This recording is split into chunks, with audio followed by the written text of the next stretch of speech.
All right. Welcome to another episode of this little draft review thingy we keep doing. So we're going to review some battles. I have Goomer22 here with me today. We also have another guest who will remain a secret until he appears. Who's going to talk about his battle. And then, yeah, so we're going to hop into these battles, review them because of time constraints. This intro's a little quick. And my mic keeps cutting out as well. So that's also an issue. But hopefully this video is okay. Um, so we are going to hold on. I probably already cut out. Um, okay, I'm back. If I cut out. Yeah, I didn't hear any of that intro, but hopefully OBS Okay, picked it up. yeah. Hopefully it'll be okay. Let's hop into this then. And yeah, Goomer, you're gonna be the lead here. Okay, that works for me. All right. So first up, we've got we've got Squirly versus Team Voltage Tom. Um, Goomer, what do you think about this matchup? So I think Thunderous might get Rain Dance, so it looks like you have a rain mode on Tom's team. Spritzy with EgoNiko, I guess, is decently bulky, so you can go kind of Trick Room, although um, I'm wondering if that's like counter Trick Room or even like ally switch stuff, possibly.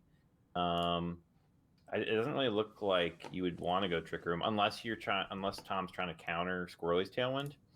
Squirrely's got like the plus minus stuff again, if that's what the abilities are uh Crook or not Crook, Toxtricity and Clang, and Rabombi possibly like a sweet speed swap stuff for Snorlax, so that could be interesting.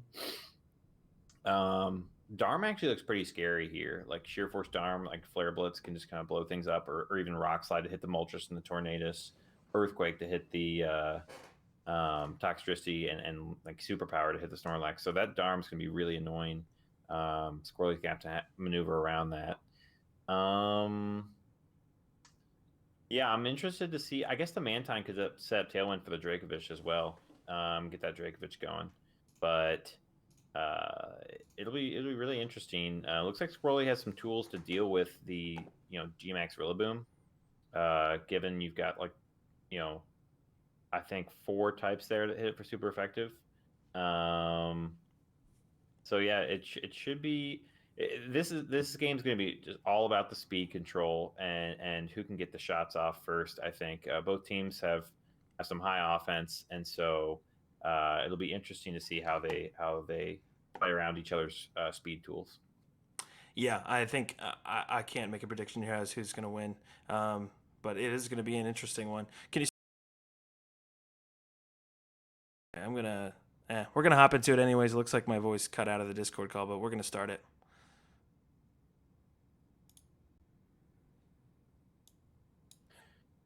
All right, let's see the leads here. Kling Clang and Toxtricity, possibly going for some plus minus stuff. Darm, yep, we've got the scary Darm who could just throw off a huge earthquake here. And Thunderous, given that he led the flying type, I would expect that.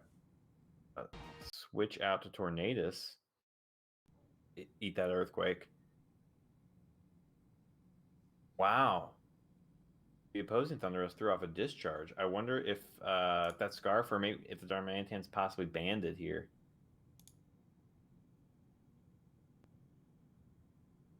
Because Thunderous would naturally outspeed Darmanitan. And the Volt Switch takes it out, but Toxtricity dies the Life Orb.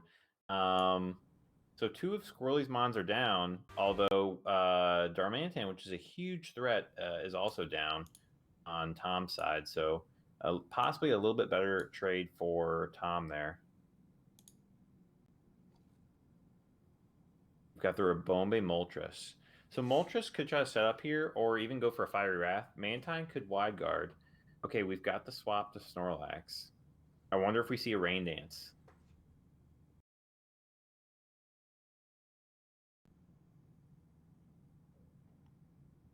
And Rabombe's still faster than Mantine, even after Rain, so it doesn't have that much speed investment. Gets the Rabombe down to Sash. Doesn't confuse with the Hurricane. That's huge. So Rabombi is still the fastest mon on this field right now. Opts to switch out though. And we've got a super fast Snorlax. Well, I guess Rabombi speed swap, so it was not fast anymore. But we have the max Rockfall to reset the weather. And what's key about that is he is going to break the sash or with the sand after this turn.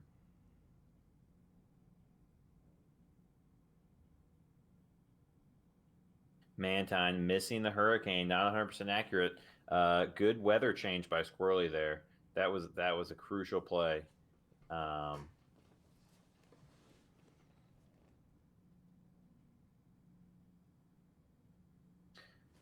Let's see. We see the Spritzy come in. I'm interested to see what the Spritzy does. Might go for like an ally switch. Yep, that's what we see. Probably trying to take that wild charge from Klinklang or the Rockfall from Snorlax even. Yep, and eats that up from the Snorlax. So Tom stalling out these Dynamax turns. Missed Gear Grind, 85 accuracy. That's rough. And Mantine gets the Tailwind up. However, even under rain, it was slower than that Snorlax. So this Snorlax is still going to go first with its last max turn. We'll see if Tom will be able to bring this back with its Mons in the back. That Tailwind's going to be really big for the Dragovich. Honestly, letting the Mantine down might be good here, so that Tom can get some offensive pressure with these 3 turns of Tailwind left.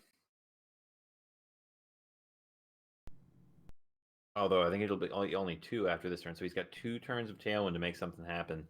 Squirly's out of Dynamax, but 4 healthy Mons left.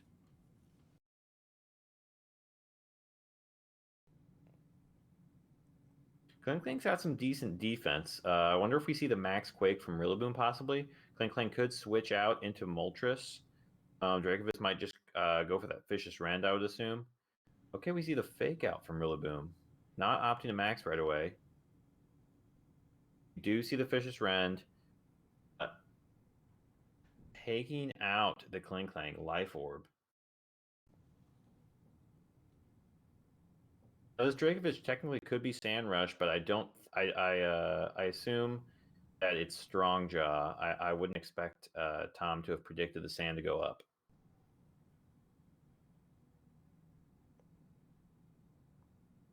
We see the Moltres, and now we get the Dynamax Rillaboom.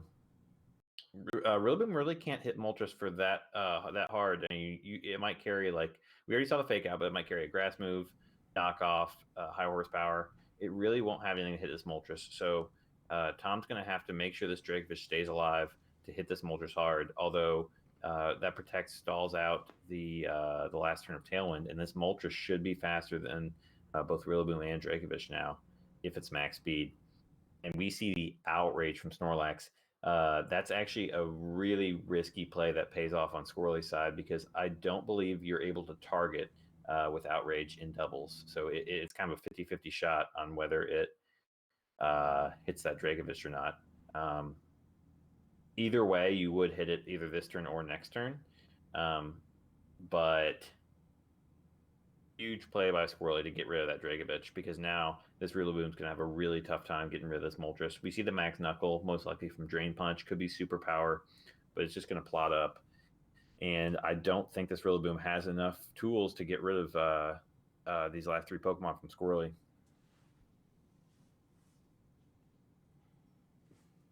Opting to switch out the confused Snorlax. Moltres protects again. We'll see if the Rillaboom gets rid of this Rabombi. Goes into the Moltres again. Not doing very much.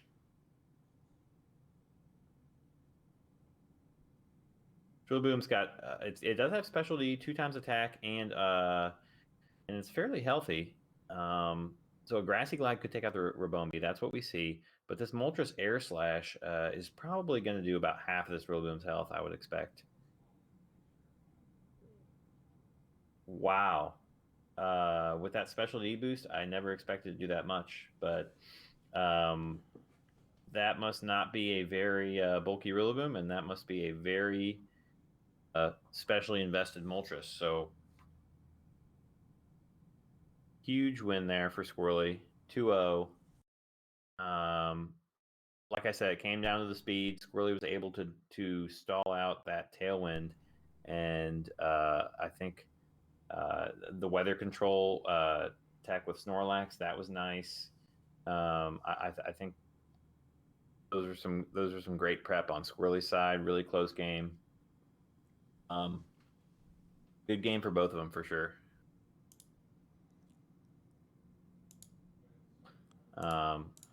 I couldn't really hear you during that, Saki, so I'm not sure. Yeah, I kind of, I just didn't talk because it was cutting out and I wasn't sure what was going to happen. So, but what we're going to do now is we're actually going to bring in Squirly here to talk about his match. Oh, looks like I'm cutting out again. So yeah, I guess we'll just ask him some questions and we'll go from there. Welcome, Squirly. Hey. I'm probably cutting. How did the match go as you expected? Did Tom bring the mons that you thought he would? He brought like roughly the mons I thought he would, but some of the I didn't expect pranks to Thunderous, for example. I expected offensive, physical Thunderous. Mm-hmm. Well, yeah, turn one really didn't go how I expected. I didn't think he would discharge and rock slide. I thought I'd see a flare blitz, and I completely forgot about Earthquake. I'll be honest. Yeah. So I thought I'd see flare blitz into Kling Klang. I didn't have any fire resist, but Tornadus was max HP, max defense, bold nature. So and with citrus berry, so I thought Tornadus would be able to eat up the hit, and then Yeah, got the double knockout. So that discharge was very surprising, especially because he had it hit his own Darmanitan, and there was the chance that it could have paralyzed. So I was really surprised by that play for sure. But yeah, I was definitely expecting the Earthquake. So the Thunderous or the Tornado switch, I thought was really smart. But I'm not sure if maybe he expected the switch and just opted to Rock Slide then. So, and then yeah, putting that Rock move on the Snorlax for weather control, that was nice. Did you put it on there just to hit Thunderous hard, or was that actually to change the weather in case he brought Mantine? yeah, I saw Max Rockfall was against 4 of his Pokemon, so obviously it was already. I wanted to hit his Pokemon hard because I wanted to hit as many of his Pokemon for super effective as possible, so I could hopefully sweep with Speed Swap Snorlax, which I kind of did in the end. Yeah, it didn't seem like you wanted to waste time setting up like Belly Drum or anything like that. Yeah, it's not Max. It's got 110 base attack, so if you max attack, super effective moves, Dynamax. This round, I actually had 4 offensive moves, all different types. I didn't actually have G-Max replenish. I just went for 4 type coverage moves so I could hit his entire team for super effective and hopefully one-shot them all, or at least come close to. Right. I feel like that outrage play was, possibly what helped you win the game there at the end. That was, I feel like that's kind of risky though. So were you just willing to risk it on that 50-50 on whether it targeted the Dracovish or not? Yeah, well, I didn't really feel I really wasn't in a great spot, and because obviously you had Dracovish Rillaboom, which could just quite easily take out my Mons. So I just wanted to risk it. If it did target into Rillaboom, I could swap Moltres out for a Bombi and go for it again. Throw pivots, and then bring in Moltres to deal with Rillaboom.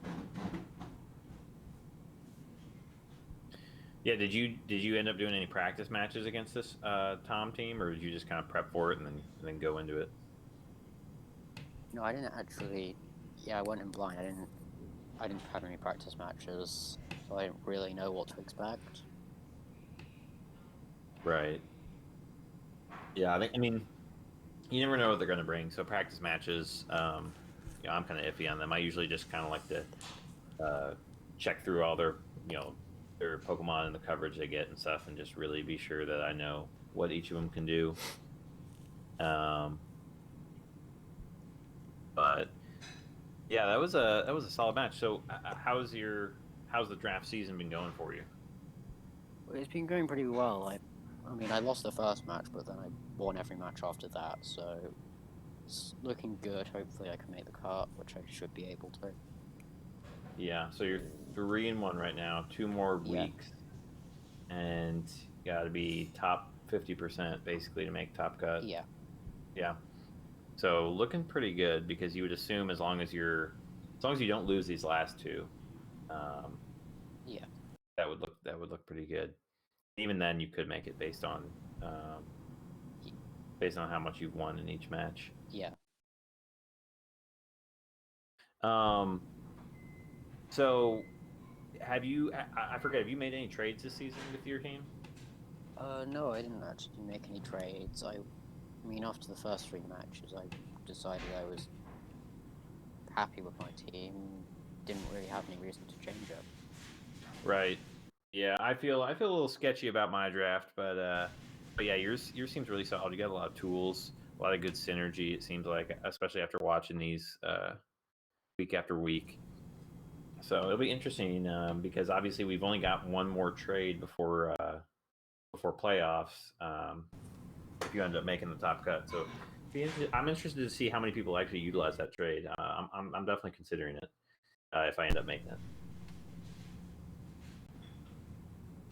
Yeah, well, I doubt I'll use it. Maybe I'll swap out like one of my lower tier Pokemon that I'm not using so much, but yeah, maybe Walrein, but apart from that, like, all my teams putting in loads of work, I don't really feel any reason to do so.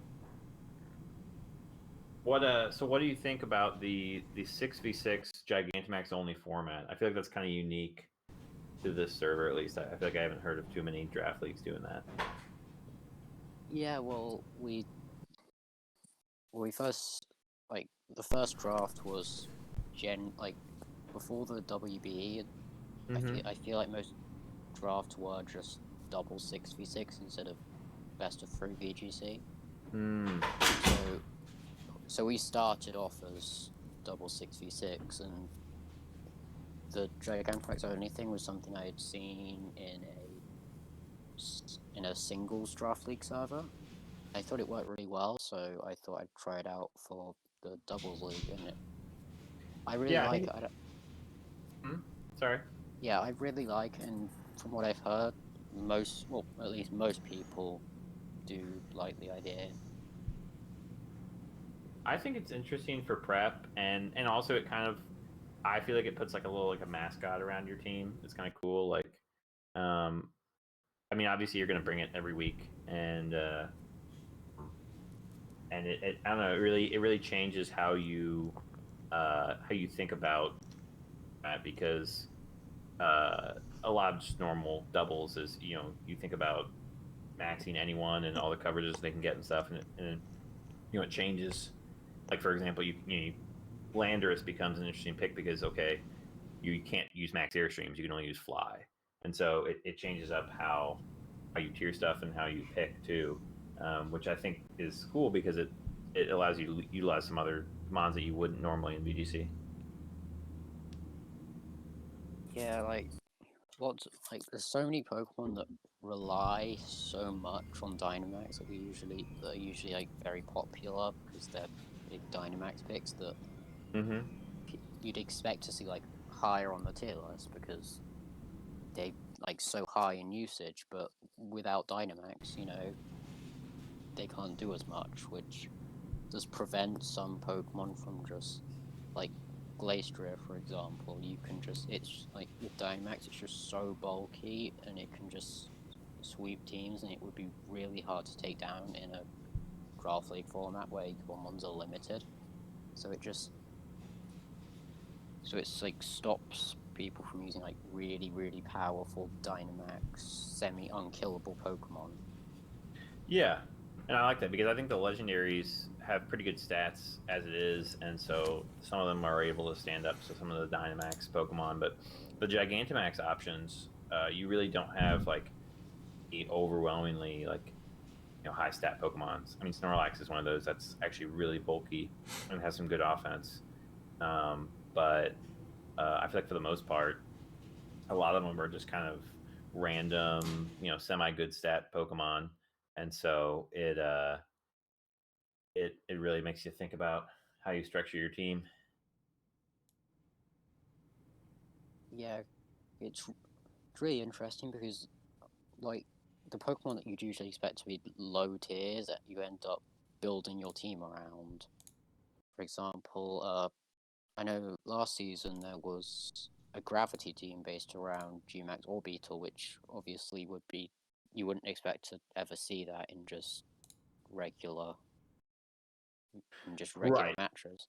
Right, because there's usually a better Dynamax candidate than Orbeetle. But when you have to Gigantamax Orbeetle, it's like might as well utilize the gravity feature. Yeah, I think it's really cool because you have to, like, you end up almost having to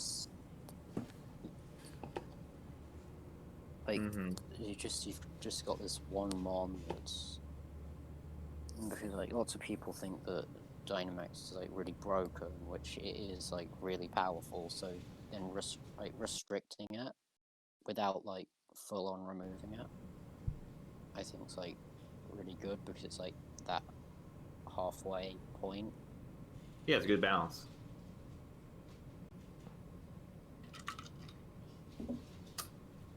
So, yeah. So, any kind of other thoughts on the draft season or the draft league, like in general?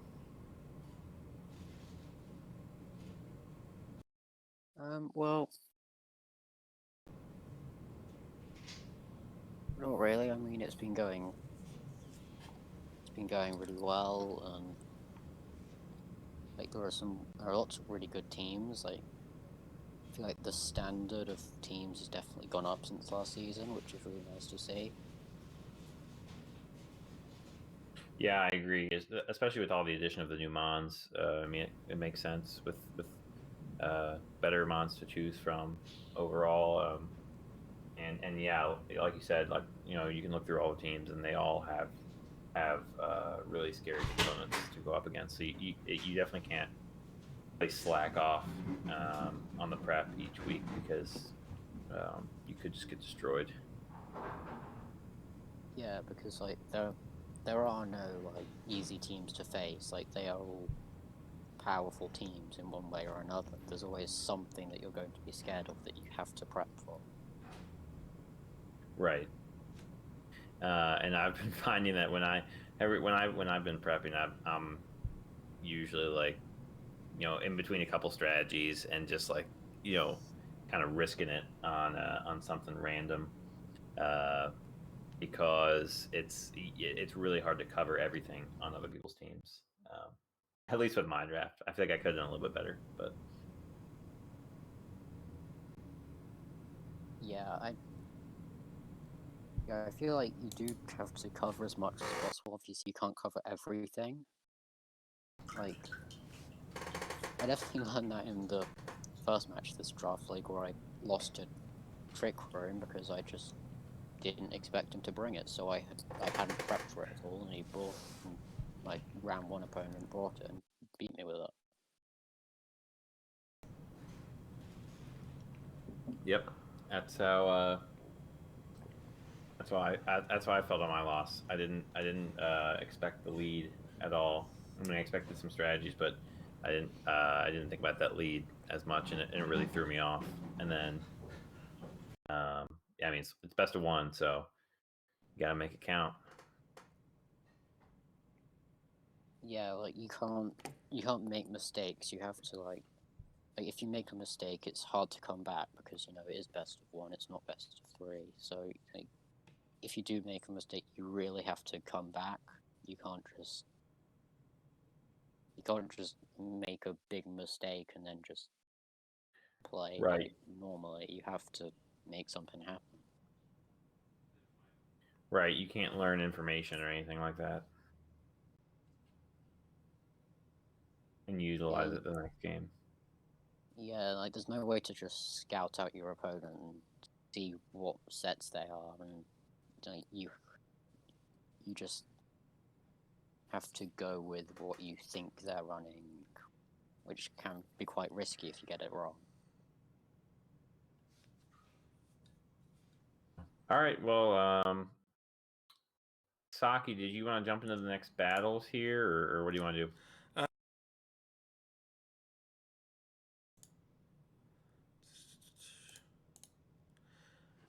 Yeah, we can hop into the next battles. You're pretty much going to take the lead here. I'm not going to expect. I don't want to be flipping back and forth between the battle tabs in Discord just to reset my voice chat. So basically, I'll just be, my face will be on screen and I'll be making weird faces, I guess, and expressions. But I think you just lead the commentary. Yeah, you That's just fine. pretty much lead all the commentary. I'll just watch it, and I'll be the kind of commander here, flipping back between battles and things like that. We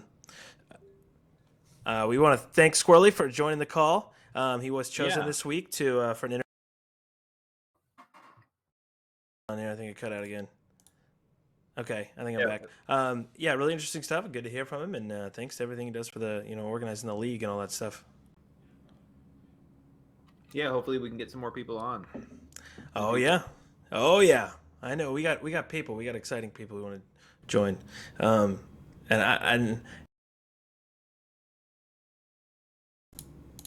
If I was running a crazy set, I definitely want to join the call and talk about it.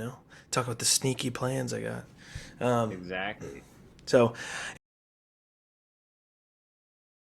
probably gonna go silent here and let you take over. But yeah, just let me know when you want me to flip to the next battle and such. And sorry for the technical difficulties, but hopefully this video will be will suffice. Yeah, we'll figure it out for next week for sure. Either way, but yeah, let's just jump in these battles. Let's run through them. We got a lot to get through, so probably won't spend too much time on them. I'll just do some quick pre-game commentary. Got to make sure we change it to really slow. And then so if we look at these two teams, Nick Squared, Gmax Blastoise versus Stingray VGC. I think that's my guy. And Nick Squared is EgoNiko, I believe. So yeah, Gmax Blastoise matches up really well against the Cinderace, and it looks like my guy brought some grass types to counter that. Wacky's got the fake out to stop the potential follow me from Togekiss, or just to stop the shell smash from going up. It looks like we've got a Jellicent Trick Room mode too with a Scavalier, and the Scavalier hits that Togekiss and Darmanitan really hard. We've got the Flygon here. Not sure what exactly it's going to do. You don't see it too often. Berserker's here for fake out, and yeah, I'm interested to see what happens. I mean, we've got this Azumarill. I'm expecting Sapsipper, but who knows? Yeah, this Cinderace hits almost all of the mons for super effective. It can run Gunk Shot, so it could even be running that for the Togekiss and the Azumarill. So yeah, this Cinderace is going to be really scary. This is going to be an interesting matchup for sure. So let's just jump into it, I guess.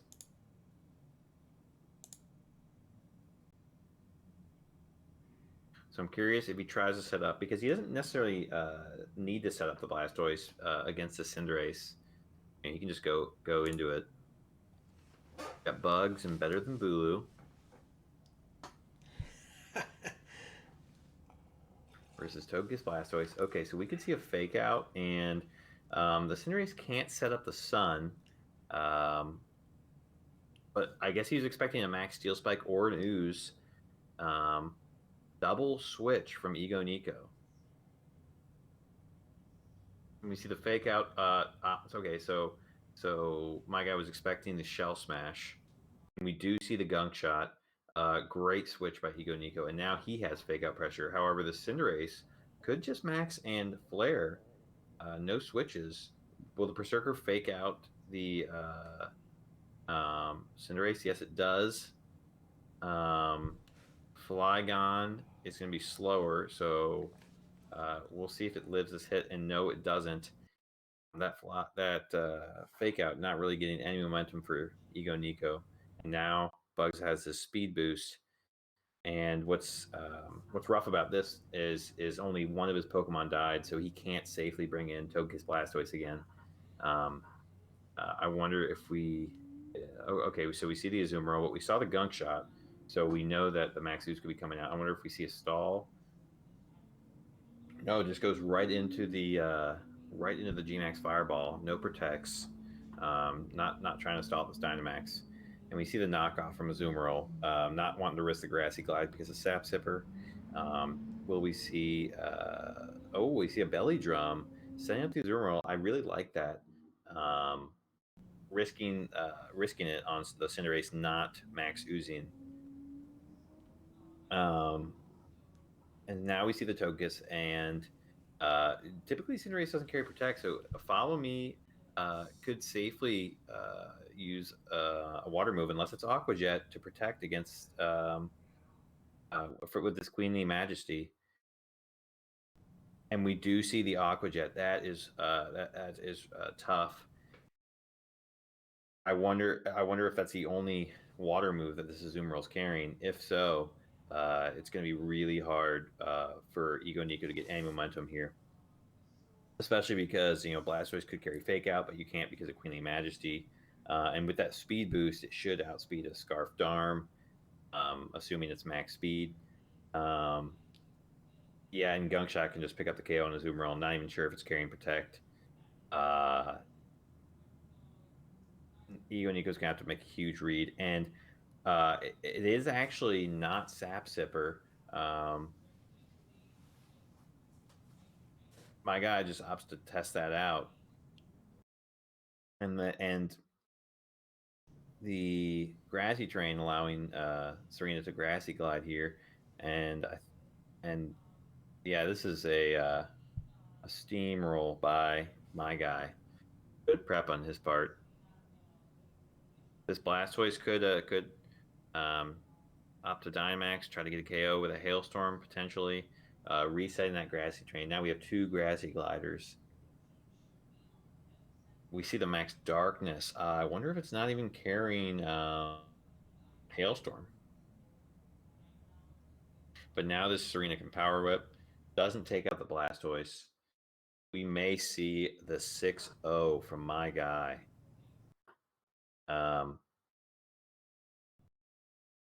I think that Cinderace is clearly one of the best Gigantamax options, especially in this league when you can only Gigantamax your Gigantamax pick.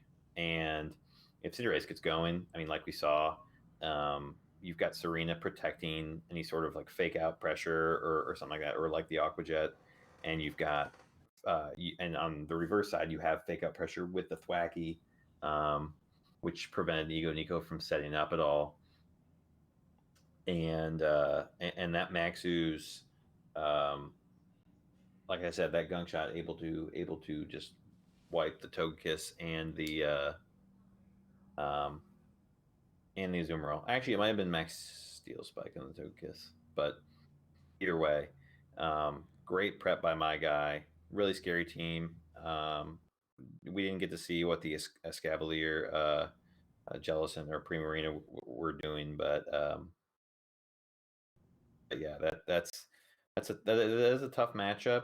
I think EgoNiko maybe needed some more support. Look, Togekiss is really his only supportive mon. I mean, you've got Fake Out from Berserker, but yeah, once that Cinderace got going, there's really nothing you can do besides a Fake Out, which the Serena protects. So, good stuff. Good stuff by my guy. Good win there. And let's just jump into the next one. So we've got JFletch versus Murray. Murray looking like a hard rain team. He's got 3 Swift Swim users plus a Rain Dance Klefki. JFletch does have Fake Out with Shiftry, and he's even got Storm Drain Gastrodon protecting that Arcanine. It doesn't look like Murray really has anything to hit the Corviknight for super effective either, unless his Dragapult's running like special Fire Blast or something like that. So it's gonna be really tough to get through that. I know that Seismitoad can actually have Power Whip. In addition, you've got the Kartana, who's obviously Grass type. Which if Murray can get through this Gastrodon, he may be able to make something happen with this rain mode and just hit, even though he can't hit the Corviknight for super effective. I mean, hitting it with big water moves in the rain will still do some good damage. But with the Intimidate Arcanine and the Gastrodon, I'm thinking JFletch probably has an advantage here. I'll be interested to see how this plays out.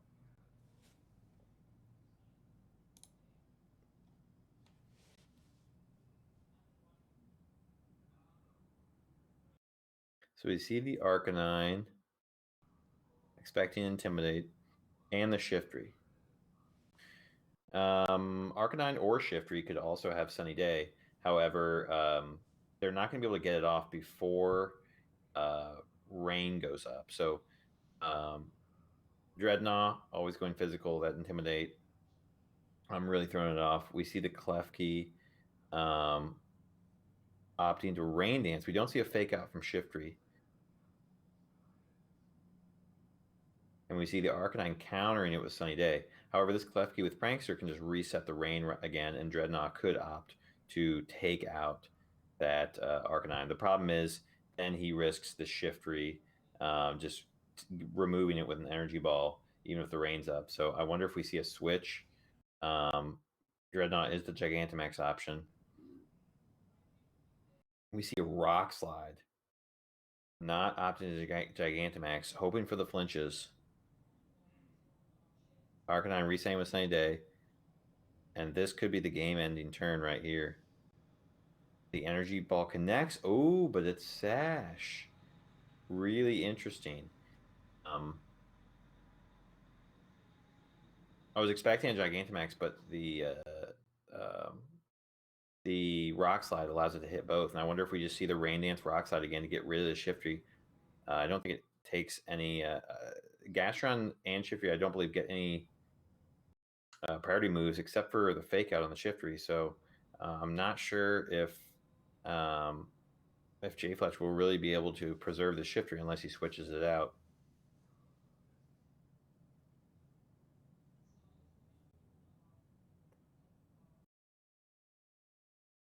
And he switches out the Dreadnought to reset the attack drop. And he does actually switch out the Shiftry to preserve it. Because that is his main mode of getting rid of these water types, and Shiftry is pretty low, so he wants to keep it healthy. It makes sense. Magnet Rise, great tech on the Klefki to avoid that Earth Power.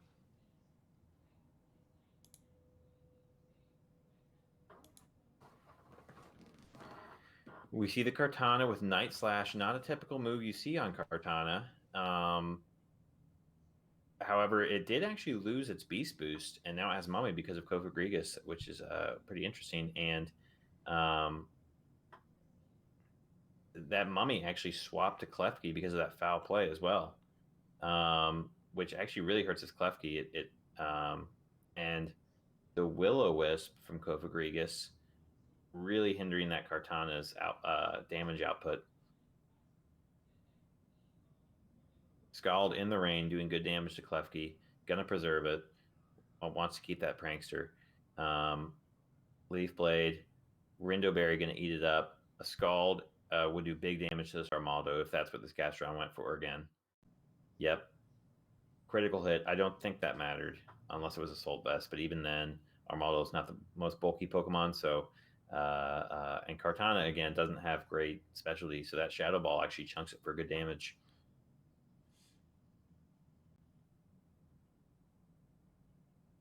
One more with the burn could potentially take it out. We see this Dragapult really threatening. Oh, it is special Dragapult. I wonder if he is carrying Fire Blast because of that. We saw the Dragon Pulse.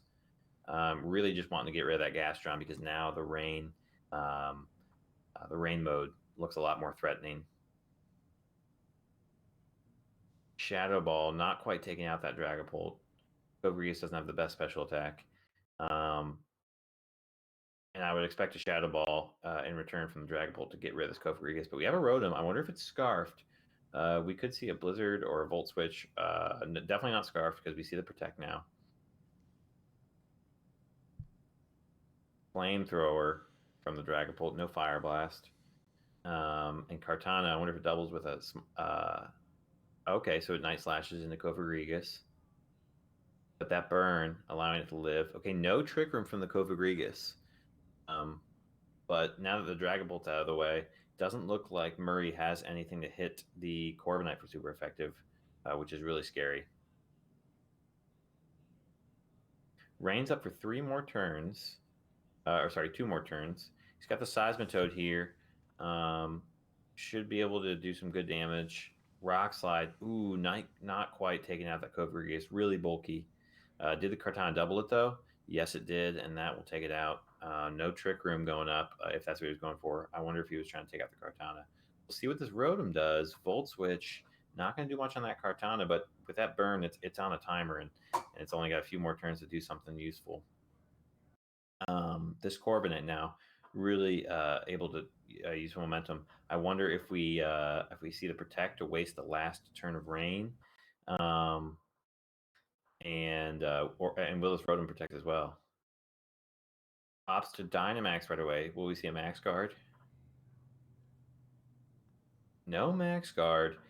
Wow, and that Rock Slide barely not killing that Rotom. However, the Kartana does pick up the kill with the double up. Leaf Blade wouldn't have done too much to Corviknight, so not a huge deal. G-Max Wind Rage, not taking out the Seismitoad, and the Kartana's still on the field, so Murray or JFletch is in good position here. He can opt to fake out the Kartana and Wind Rage the Seismitoad. I wonder if Corviknight is fast. It depends on how much speed investment they have. Now this Kartana will die to burn after this turn, and it flinches because of that fake out. Seismitoad is faster and able to take out that Shiftry. JFletch only down to Arcanine and Corviknight versus Klefki and G-Max Dreadnought with 1 health. I wonder, Klefki doesn't typically carry that many attacking moves, and Steel and Fairy are both bad against Arcanine. So Murray's going to have to make a real tough decision on who he wants to go in for. I expect we see the Rain Dance so that Dreadnought has the speed, but now JFletch saved that Arcanine to intimidate the Dreadnought, which is really scary. JFletch should, if he doubles into the Dreadnought, should be able to take it out with either one of his mons. We do see the Max Guard, however. And we see the Rain Dance. Honestly, I think Murray had to go for a read that Arcanine was going to Sunny Day again.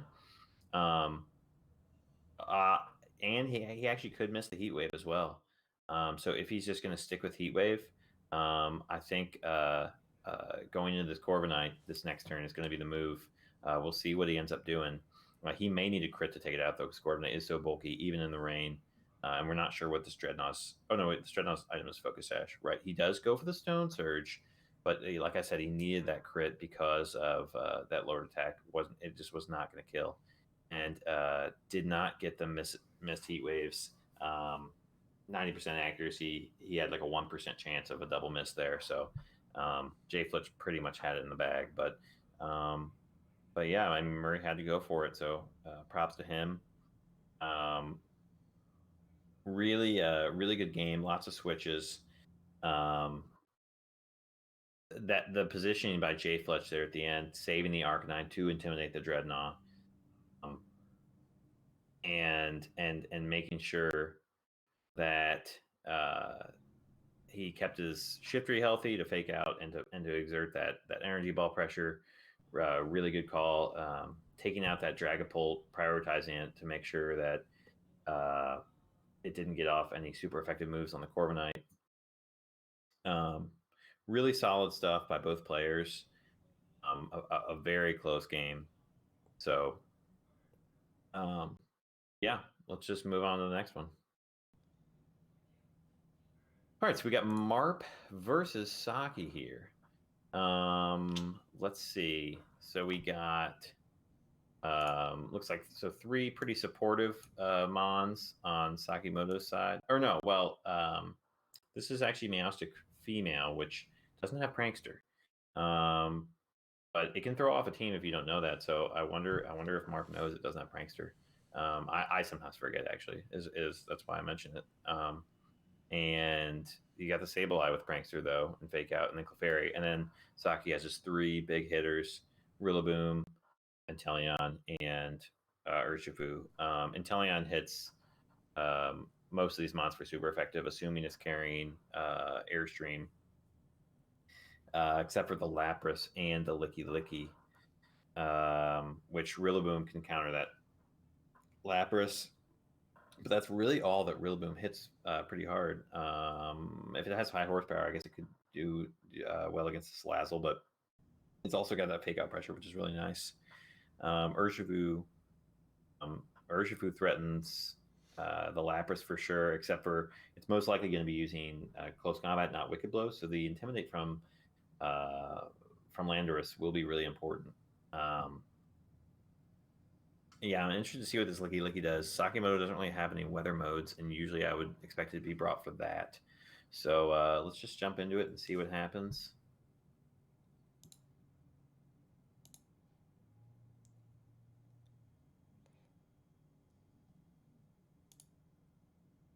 Okay, so we see the Urshifu leading off right away. I'm interested to see if this Marp has Dazzling Gleam on his Whimsicott.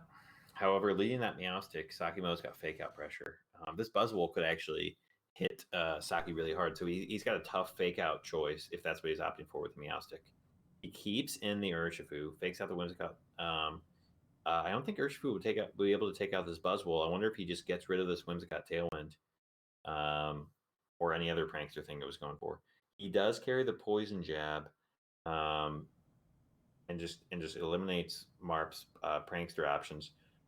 Drain Punch not doing enough on this Urshifu, and it didn't bring it down to Sash either. If it is Sash, which sometimes Urshifus are, so he doesn't get any information there either.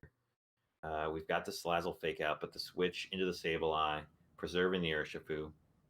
And if Buzzwole opts to Drain Punch, it won't do anything either. Just to get rid of that Urshifu. And we actually see the Leech Life from Meowstic. Great read by Buzzwole, by my Marp with that Buzzwole. And Meowstic actually has the Sash, so we see it there. Gained back some health, which is really nice. Sableye opting to fake out that Salazzle because I think it is fast with Meowstic and would have been able to take it out with potentially a Heat Wave or a Poison move. But the Meowstic just hits it back with that Psychic. Buzzwole looking really healthy now with these Leech Lives. Sakimoto has good speed with this Buzzwole, with this Meowstic, and a burn on the Buzzwole. So now its damage output severely hurt, and I wonder if it opts to just get rid of this Meowstic. The Buzzwole actually Rock Slides. Good call considering the Meowstic only had 1 health left. Just get some extra chip on the Sableye, and now we have the Beast Boost attack. Still lower though because of that burn, so about -1. And we get to see that the Sableye was actually carrying Roselli Berry for that Whimsicott Dazzling Gleam if it had it, or Moonblast. Licky Licky, a bulky Pokemon. We'll see what this Inteleon goes for. Opts to Protect. No setup or anything. Sableye now Will-O-Wisp in the Licky Licky now that it saw that it was physical from the knockoff. It could still be special, but Licky Licky has a little bit better options on the physical side, so typically they run that. But now this Buzzwole with 2 Beast Boosts is is evening out that burn. Oh, it actually carries Power Whip. But with that burn, it's not going to be able to take out Centellion. Sakimoto can actually bring in, Clefairy or even Rillaboom for fake out pressure, but Clefairy now, unless that Licky's goggles, or no, goggles wouldn't even protect. That's only Rage Powder. So yeah, he's gonna have a tough time getting rid of this Clefairy. I wonder if we see the knockoff to get rid of the EviLite, or if we just see the raw Power Whip. Okay, yeah, good call, knockoff for Marp. Still both players have their Dynamax, but Sakimoto keeping those 3 hard hitters in the back, just being supported by this Clefairy. Opts to bring in Lapras because the other 2 in the back, Rillaboom and Urshifu, are physical. So I wonder if Marp's saving that Landorus to intimidate them. I wonder if we see the protect from the Clefairy. No, just another follow me. And focus energy from Inteleon. Setting up those crits. Resonance, big damage on the Clefairy. Licky though burned. I don't know if it's gonna be able to take it out. It crits. I think that mattered. I'm not sure that that it would have actually taken off, although it didn't have EviLite because of the knockoff. So not sure if that mattered. But Licky doesn't have the best attack stat, so that could have been a huge play for Marp. But now we have the Urshifu. I wonder if we see the Licky switch out for the Intimidate. Inteleon can't hit this Lapis for super effective, but still will do big damage with these crits, critting through the Aurora Veil. We see the Max Guard. I wonder if Urshifu opts just take out this Licky, forcing the Landorus in. Brick Break, though, going into the Max Guard, which doesn't eliminate the Aurora Veil. Inteleon, though, opting to just Airstream and get rid of that Licky, critting through the Aurora Veil. Guaranteed crit chance, and that 2.25 sniper boost really helping out. Landorus, even with a Choice Scarf now, won't outspeed Inteleon. So if it is Choice Scarf, he pretty much has a free Throw Snipe into the Landorus if that's what Saki opts for. And he does. Now he just has his Lapras to deal with, but with only 1 turn of Dynamax left and the Rillaboom in the back, Saki's in a really good position here. We see the Max Lightning. If it had crit, it could have taken out that Inteleon. However, not quite enough damage. Now it's just this Lapras versus 3 Pokemon. Could use a Blizzard to hit both. Ooh, has a weakness policy. Sadly, Marp didn't get to utilize that during its Dynamax.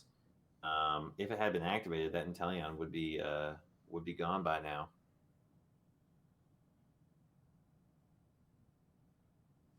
So good play by both players. I think not setting up the Aurora Veil earlier and not getting to utilize those screens was kind of hurt Marp. However, the Urshifu bringing Brick Break was a good tech on Saki's part because he can just get rid of those screens, and the crit Inteleon critting through the screens doesn't really care if Aurora Veil's up anyways. I think that Whimsicott not being able to move right away, turn 1, and just losing that prankster pressure, it usually carries Tailwind, but can have some other interesting prankster techs. And considering it's faster than Urshifu and is Fairy type and able to hit this Urshifu for super effective damage, I mean that's huge. That Saki was able to just get rid of it right away because then the Urshifu doesn't feel threatened at all. So interesting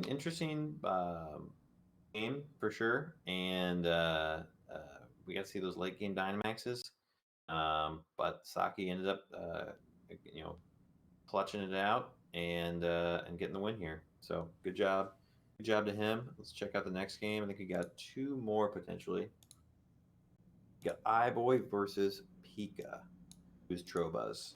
Pika actually bringing the Dusknoir. That kind of sounds like Trick Room. IBOIII's team is very fast, so I would expect the Tailwind from Pelipper or even Swipsum Barraskewda stuff, and that Regieleki's fast too. Do have to grab it.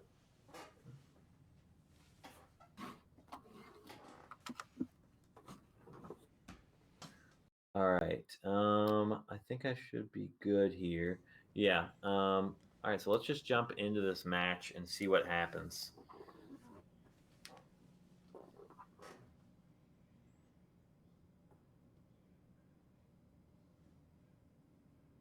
We see the Malamar lead.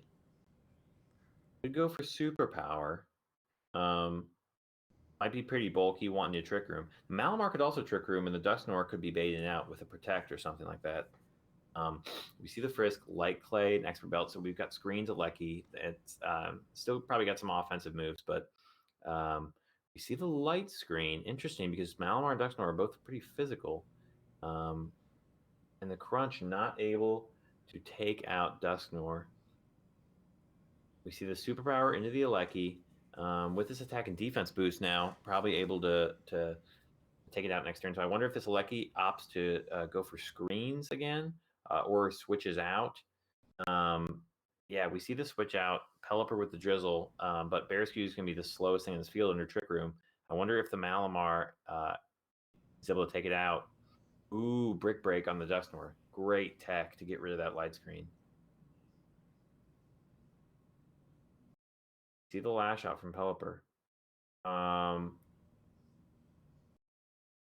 Crunch able to get rid of that Dusknor. However, it looks like it did its job. Set up Trick Room and got rid of those screens.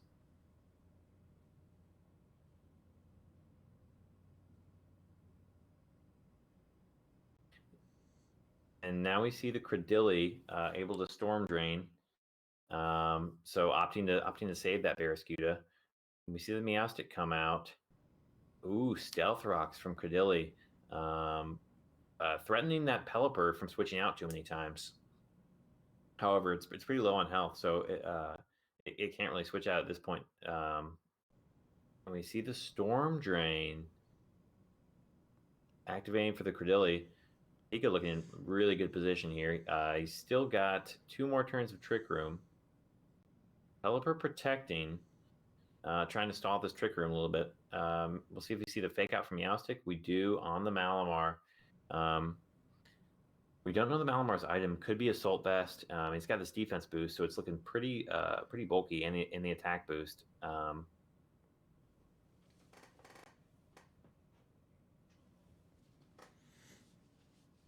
Credilli with the special attack boost is looking really nice here too, although only 1 more turn of Trick Room.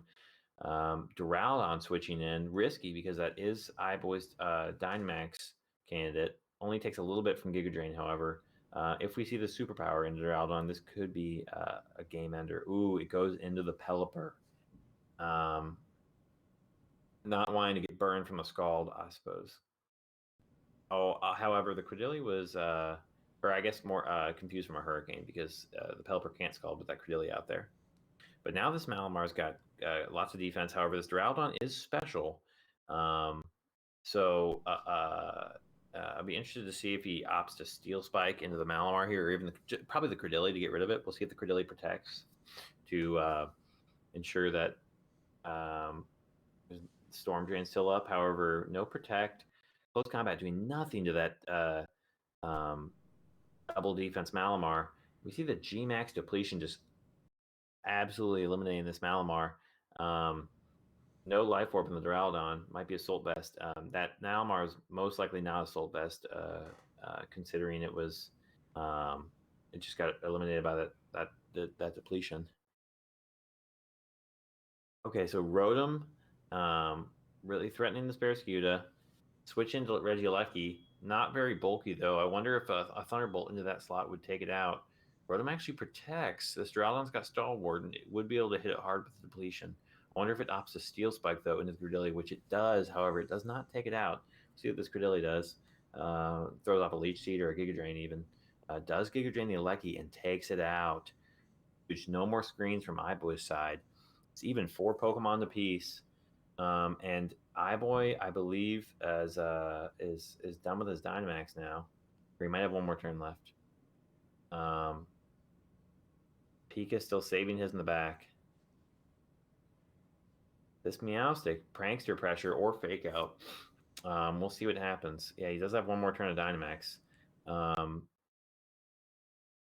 opts to fake out that Rotom, not wanting to set up with a Nasty Pot or something. Doesn't really threaten the Duraludon with its offensive moves with water or electric. Could have Dark Pulse though, and Duraludon Steel Spike in the Credility, but Pika is able to stall out that Dynamax with a Protect, and it's got a Leech Seed going and special attack boost. This Credility is pretty annoying. IBOIII probably wants to get rid of it soon. Goes for the double Protect. Considering Giga Drain wouldn't be able to do too much damage anyways. And we have already seen all 4 moves. That's its only attacking move. We see the energy ball from Meowstic, and yeah, good double protect because the flash cam was going to take it out anyways, although it did fail. We'll see what this Rotom goes for. Even with the, that's 1.5 defense. So the Thunderbolt able to take out the Meowstic. Meowstic not that bulky, makes sense, but now there's no Prankster pressure or Fake Out. And there's no skill swap on the Regigigas, so this Regigigas is kind of hindered with its damage output. And we have this Barraskewda intimidated by the Salamence. The tough part here is that, wow, IBOIII opting not to say the Barraskewda. I was going to say that's really his main mode of getting rid of this Charizard is that Barraskewda, especially because it outspeeds it. But now it's just 2v2. Duraludon with some extra defense, which doesn't really mean much to this Charizard. And we've got the Regigigas. So unless this Regigigas is special and carrying something like Thunder, well, I don't even know if it gets Thunderbolt actually. I think it does. But possibly if it's special and carrying Thunderbolt, it could do something to this Charizard. The Duraludon definitely threatens the Salamence, but I wonder if we just see a G-Max Wildfire, get rid of this Duraludon, and start chipping away from the Regieleki. The Dragon Claw doing big damage to this Regigigas. And the G-Max Wildfire taking out the Duraludon. Good move by Pika. I think it was pretty safe. And we see the Giga Impact. Okay, so it was physical, but now IBOIII's going to have to recharge, and this game goes to Pika. I think the key here for this Pika was that Credility.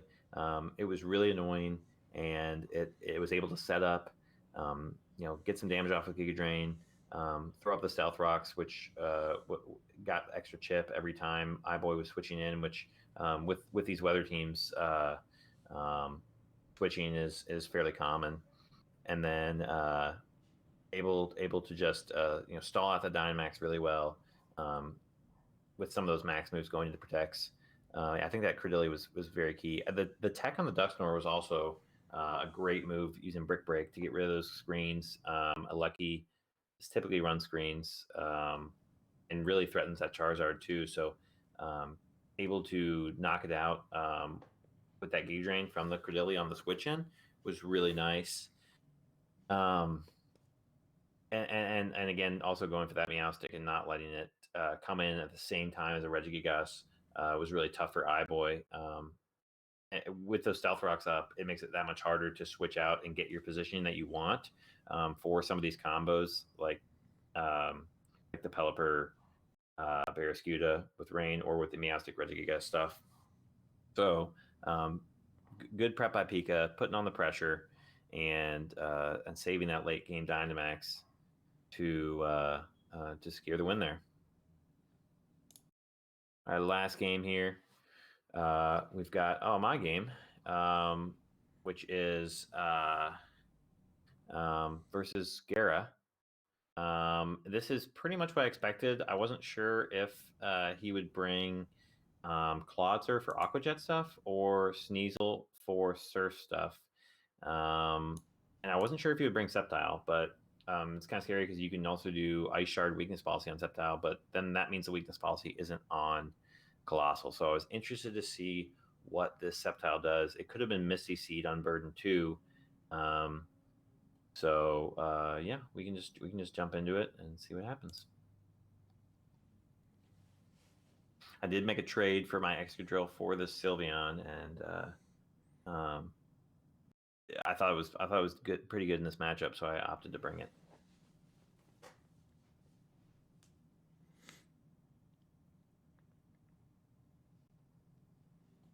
So I lead Hitmon on the Articuno. I was surprised to not see the Colossal lead with the Sneasel, so I thought maybe it was Ice Shard weakness policy. You see the switch to Duraludon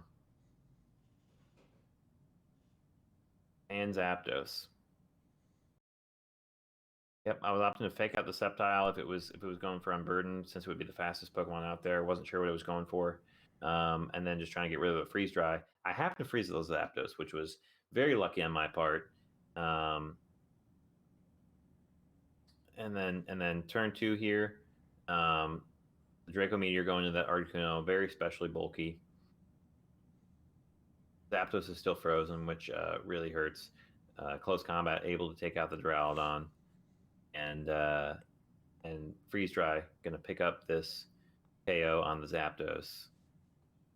That Zapdos threatens both my Pokemon with either Hurricane or Thunderbolt.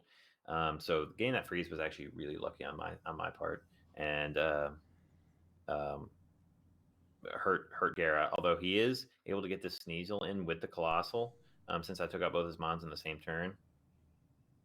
However, I was expecting the Sneasel to be Sash, why I doubled into it with a Mach Punch, getting it down to Sash, and the Ice Shard, not wanting it to set up this Colossal with weakness policy, Surf. And that's exactly what happens. And now the Gmax Vocalith going out. Not very effective. I wonder if he was expecting a switch potentially, or just wanting to set up that Vocalith. He could have taken out that Articuno.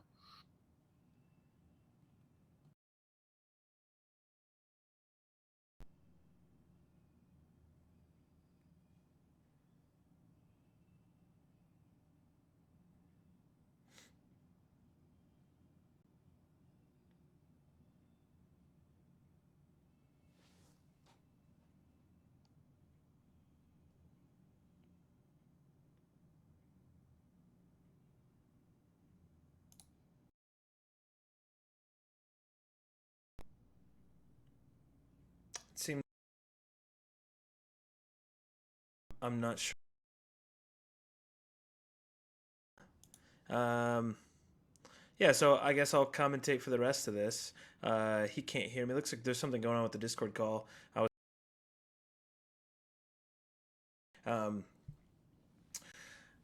Bolton going for the Protect, Tapu Fini protecting, probably scared of this Bolton.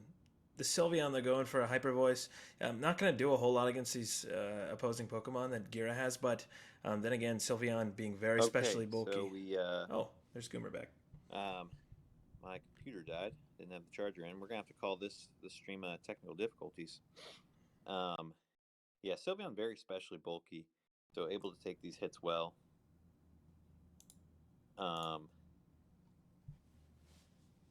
And yeah, putting on a lot of pressure here. I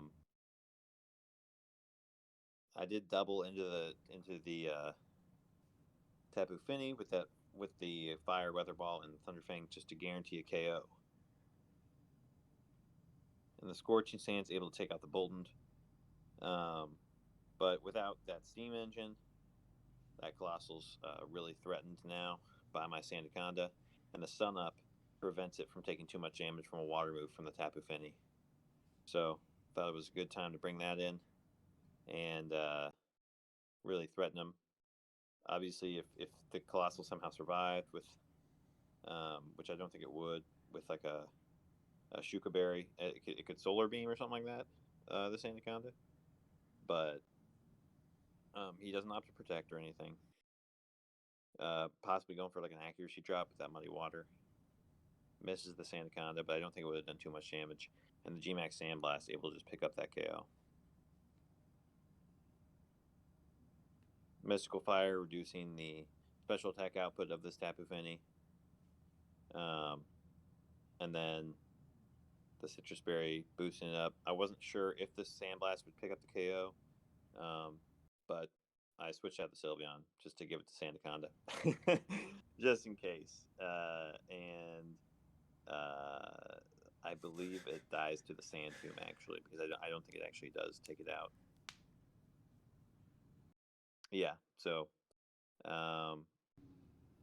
just ensuring that Sandaconda gets the KO instead of Sylveon, and I think that turn 1 freeze really really hurt Gera, and feel bad about the hacks, but I mean, it would have been interesting to see how it would have played out had that not happened.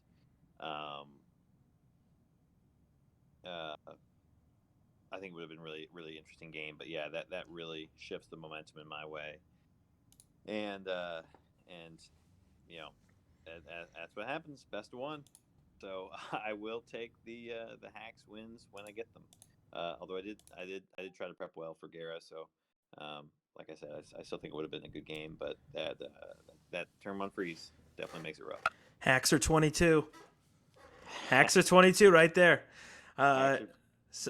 Yeah, some good games. Thanks for commentating and picking up my slack because I was having computer issues, or mainly Discord issues. But yeah, at least I got to listen to your silky, smooth baritone voice the whole time, and just kind of sit back and watch and drink my tea. It was nice. Yeah, hopefully people enjoy it.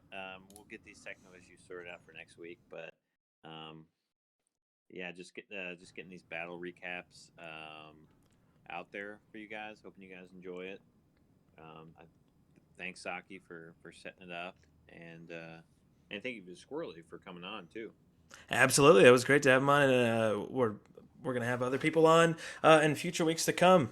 I disconnected again. Hold on. Yep. Anyways, I'm sick of dealing with this voice problems I'm having. So let's just end the video, and hopefully we'll have some. I'll have some better luck next week. And again, yeah, some awesome battles. See you again next week.